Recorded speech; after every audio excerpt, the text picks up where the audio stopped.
So, again, the good news is that the neuroplasticity of the human brain, the capacity of the human brain to develop new circuits in response to later experience is such that new circuits of impulse regulation, motivation, and attention can develop if the conditions are right. And it's from that follows that whatever we do needs to support the long-term goal.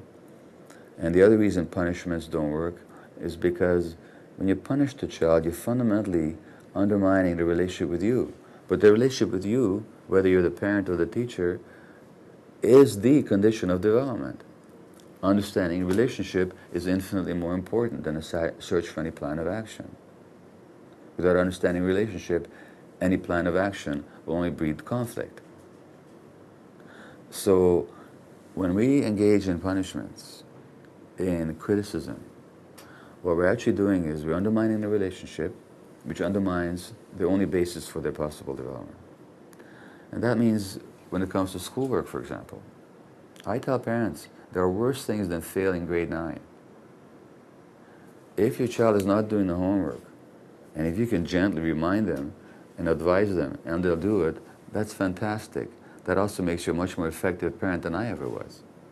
My experience was that no amount of begging, cajoling, threatening, pressuring, forcing, arguing, convincing ever led any of my kids to do one bit of homework 1 minute faster or 1 iota more efficiently.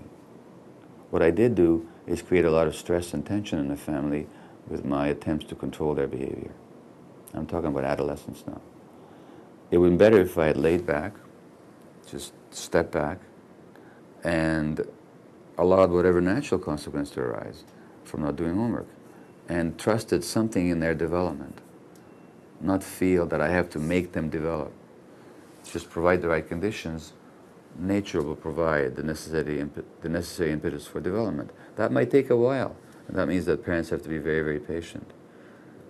Now, when I said that in Winnipeg, when I did my book tour with Scattered Minds, and mother stood up and said, I'm so glad you said that, she said, because when my 14-year-old daughter's teacher phones me to tell me that she hasn't done her homework, I say, well, thanks very much for calling, but she also hasn't taken out the garbage, and I don't phone you to tell you about it. In other words, lay off. If you have the power, gently, to persuade them, great. But most of the time you don't. Don't create hassles, because the hassle will undermine a relationship, and undermine a relationship takes away the only ground for development that these kids have. I very much encourage adults and teachers, parents, health caregivers to adopt an attitude of compassionate curiosity towards these children. Compassionate meaning that recognizing that they actually suffer, even if they don't manifest that verbally. Internally, they're not all that comfortable with themselves, and that's a state of suffering.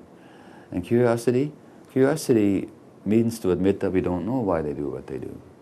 So rather than ascribing these motives to them, you're just doing this to upset me, or you're being lazy, let's be compassionate, and let's be curious. Why is it really that they're behaving the way they're behaving? It also takes a lot of self-awareness on the part of the adult, because we get triggered. We have our own reactions. We're human beings. But when we act out against these kids, we create more problems. So that means we have to be self-aware of our own reactions, so we don't act our frustrations on them. And we don't try and change in them things we may not particularly like about ourselves, for example. And the truth is that more than once I've seen parents come to me whose relationship wasn't necessarily all that great. The only thing they could agree on was that the child had to be fixed. And very often the child was triangulated, which means that the parents were attempting to solve, through focusing on the child's problems, their own relationship difficulties. Of course, they didn't know that. That was unconscious to them. But very often the kids would tell me that. Adolescents would tell me, my parents are just trying to fix their lives by trying to fix me, and I refuse to be their guinea pig. They would say that in the privacy of my office. They may not say that so clearly to the parents. When it comes to attention deficit disorder in the classroom, the first rule is, for the teacher, is the same rule that physicians read in the Hippocratic Oath. primum non nocere. First, do no harm. Teachers, of course, mean well. What they're not aware of is their power to actually hurt. I've had adults in my office in their 30s, 40s, and 50s still recalling with pain and shame some remark a teacher had uttered that shamed them in front of their classmates decades earlier. And in British Columbia, in 2001 or 2002, it actually happened that in a classroom in this province, a teacher actually taped a child's head to the desk in order to stop him from being hyperactive in the classroom. Now, I don't believe the teacher was acting out of malice. She was acting probably out of frustration, but certainly out of lack of awareness of what the child was about, what he needed, and how much damage she potentially might be doing. So first, do no harm. Secondly, work with the parents. The parents are not the enemy. Although the stresses on the child may arise largely in the family home, the parents are doing their very best. And the more cooperative relationship there exists between the school and the parents, the more parents in the school can be on the same page, the better the child's chances. Our classes should have special ed experts available to them. These children do very well one-on-one, and very often a small child or even a 8, 9-year-old child who is restless in a classroom will do extremely well with a nurturing one-on-one adult. We could organize a school system with the idea that kids should fit into the system. But much more humane and more practical would be to actually recognize that we're just dealing with a lot of troubled kids these days. That for reasons not the child's fault or not the parent's fault either. We've seen many, many children with behavior difficulties, impulse regulation problems, learning difficulties, attention control problems as well. And if that's how it is, we have to make the schools hospitable and nurturing to these kids. And that means having more one-to-one adults available so that the school teacher, the classroom teacher, is not overwhelmed by the difficulty of these children can create in a classroom.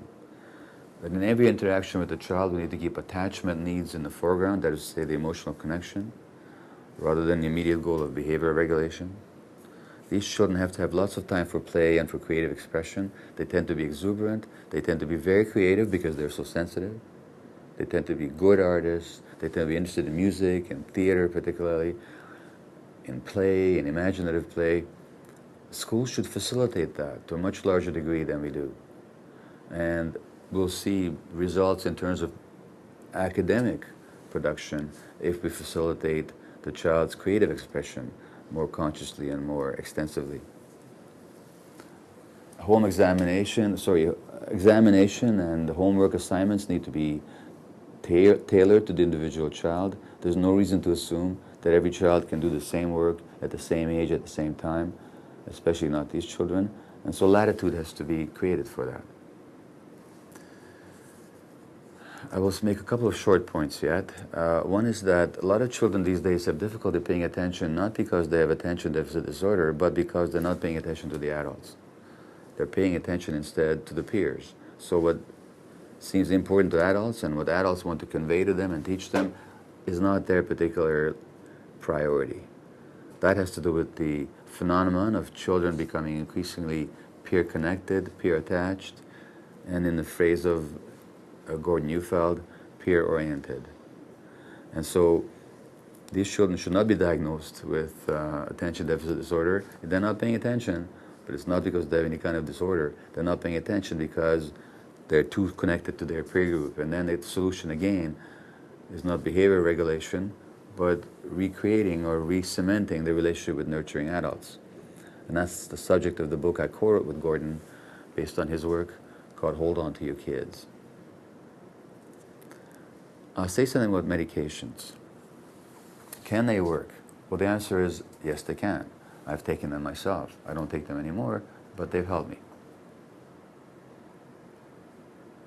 First of all, why is it even conceivable that a stimulant would calm down the mind? Counterintuitive as that is, think of it this way.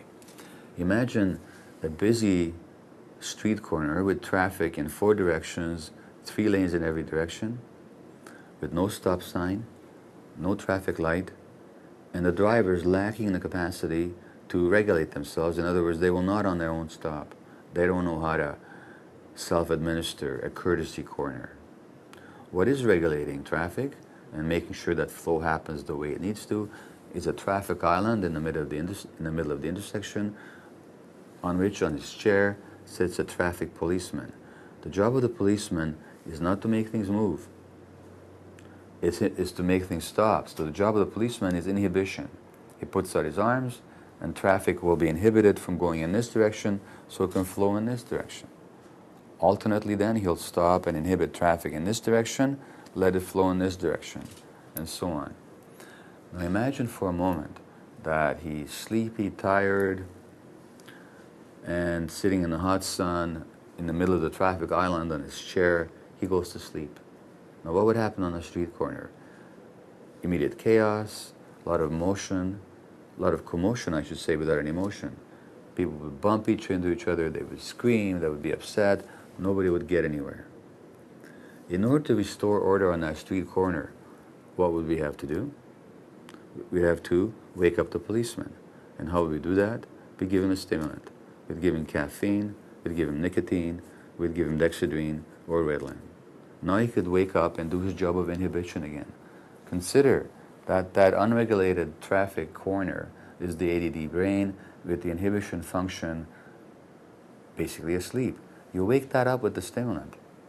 Now it can do its job of inhibition and regulation, which impulses, which thoughts, which behaviors ought to be allowed to proceed, which suppressed.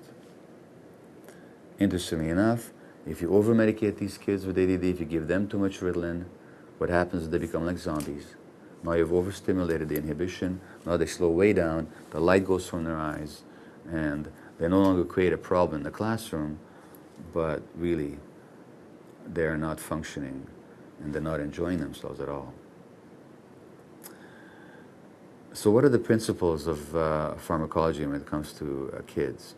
First of all, medications should never, ever be the only treatment, because medications clearly don't promote development. They may regulate the behavior, but once the medication stops, the previous behavior returns. So they should never be the only treatment. If you're going to use them at all, there should be as a way to buy some time so you can put those environmental conditions into place that will really promote the child's development. I'm not against the medications, they can be quite helpful, but only if they're used in context and only if they're not seen as the answer. They're not the answer, they're only symptom control. Number one. Number two, no child should be forced to take medication. Doesn't matter how well it might work, no child should be forced to take it. Why? Because in the long term, what we wanted to do is to promote development. You don't promote a person's development by telling them that the only way they're acceptable to you is if they're medicated. That's the last message you want any child to get. So no child at whatever age should be forced. In my experience, when children are given that nurturing attention and are talked to with respect, they're much quicker to recognize that they may have a problem, that the medication might help, and they're quite willing to try it. But if they're not, that's it. No question of any pressure or any coercion whatsoever. And in the long term, you can't win anyway, because their resistance will be such that they'll spit it out anyway. If not when they're 9, then when they're 11. And in the long term, you've only embittered them by forcing them to take something. So the next point when it comes to medication is that no child should be forced to take a medication that has side effects. As all pharmacology, you can have effects that you want and effects that you don't want. No child should have to take a medication that gives them a stomachache or a headache or dry mouth or suppresses their appetite for months on end, any more than any adult would want to take such a medication. The good news is that with proper prescribing, we can usually find, if we need to, the right medication and the right dose. You start off very slowly with a low dose, you build it up gradually. It's not a question of giving somebody a script and saying, come back and see me in a month. It's a question that when you give a child a medication, I, as the physician, I want to hear the next day. I want a phone call the next day from the child and from the parent. How does he or she feel? Any problems, any benefits, any side effects? And the principle is that you raise the dose very slowly. And when I say slowly, I just mean that you take a few days to do it until you have the benefit that you wanted. Or if what you get first is a side effect that you don't want, then you just stop. You just stop. Sometimes the side effects will go away, but you give it a little time, and if it doesn't, you just give that experiment up as not being worth pursuing.